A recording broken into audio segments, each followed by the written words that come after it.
সরস্বতী বিদ্যা দেবী, কবি দেবব্রত দত্ত। সরস্বতী বিদ্যা দেবী, আমরা দু ভাই বোনে সারা বছর পড়েছি কত, আছে কি ছাই মনে?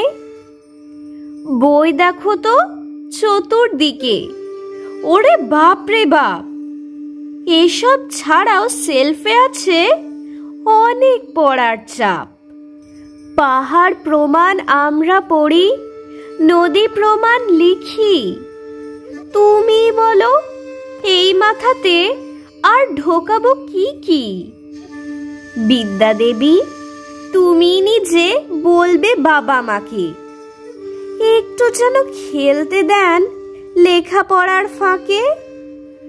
বাবা মাও তো ছোট ছিলেন, ছিল না শখ কোনো, তবে কেন খেলতে যাও বলেন না কখনো?